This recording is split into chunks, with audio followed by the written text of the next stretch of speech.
Hey Browns fans, Nathan Zegura here with another training camp edition, day 6, and it is the 2-minute drill brought to you by University Hospitals. And you can notice right now to my left, the future Hall of Famer. We're decked out in pads because the pads came on today at the Cross Country Mortgage campus here in Berea. And Joe, what did you see? Tell him, Joe.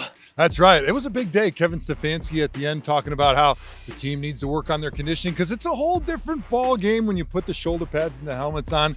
But we saw a lot of great things from the offense and from the defense. The first thing that stood out that I must mention, Jacoby Brissett did a great job when he had his opportunity with the ones and with the twos, recognizing coverage, understanding the blitzes that he was getting. There was a really nice dump off on a swing pass to Jerome Ford up the sideline when Myles Garrett was covering him. They ran an inside blitz where they were peeling the running back and they were peeling the defensive end. Jacoby hit him on time, on the money, in stride for a big play down the sideline. And those are the things that come with being a veteran. That's one of the reasons that the Browns are so comfortable with Jacoby Brissett. When you see something like that, he's thinking like the Hoff. That's always a good thing. Absolutely. It's great having an experienced backup for these situations when you're going to go in the game and you're going to be able to hit things the first time that you see them against the defense. You don't have to wait to go to the sideline to have the coach say, well, next time we see this blitz, this is where I want you to throw the football. He does it on the field and he makes the play count. From the defense, they had some good moments as well today. We saw Willie Harvey, the young linebacker, flash a couple of times, break up some plays in the backfield. And then MJ Emerson had some nice coverage on Donovan Peoples-Jones on a pass from Deshaun Watson that would go incomplete. And after that, we got a little tension, a little excitement. That's what happens when the pad comes on. Yeah, I was really excited to see the energy come up, right? Because that's what you expect. Guys are bumping a little bit. There's some skulls smashing, and you're going to get a lot more excitement out of these guys, and that's exactly what we saw. But they did a great job keeping the focus on the work, right? Don't take it and put it over the line where guys are going too far, and then you're wasting time fighting. When you come out and you watch something like this, and you're watching the offensive line quite a bit, what is it that you love about watching the game of football and out there? And then afterwards, folks, a little behind the scenes, you got to go over there with Coach Callahan, the whole offensive line, put on a little Hoff clinic there and some one-on-one time with Jed Wills. What do you love about doing that, and what do you hope to be able to impart on these young, the next generation of Cleveland Browns? It's weird to say, but I've committed my entire life to one thing, and that's being a left tackle and being as knowledgeable and as talented as possible at that thing. And so you've got this wealth of knowledge that pretty much nobody on earth really gives a crap about, except for those guys over there that are wearing the orange and brown and wearing the 60s and 70s numbers. So for me to be able to go over there and work with a great talent like Jed Wills and to be invited by Coach Callahan and feel like, hey, you know what? The thing I committed my whole life to, it wasn't a waste. I can still give some of that knowledge to these guys and I can still have an impact on this team. Feels really, really good for an old guy. All right, and it's really good for all of us, and it's a treat for the players, treat for everybody who got to watch that.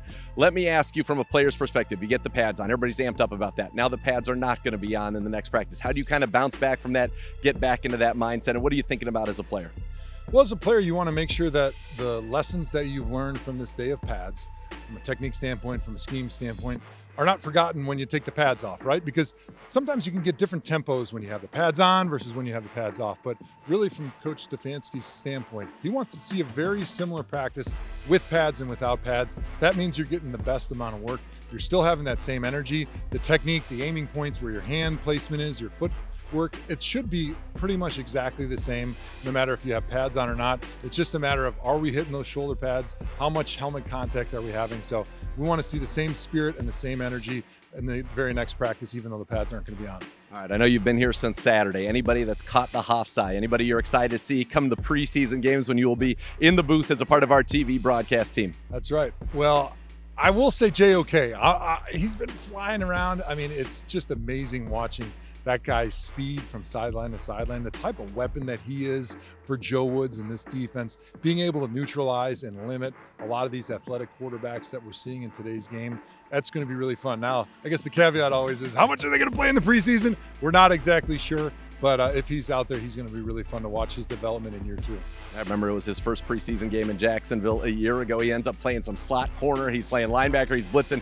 He was all over the place. Yeah, he had a great day today. Blew up a screen pass that was intended for Nick Chubb. Real quick for me, Mike Woods, the young receiver the Browns drafted in the 6th round out of Oklahoma. No Amari Cooper today. No Anthony Schwartz. No David Bell. Opportunities abounded, and he continues to make plays day in and day out.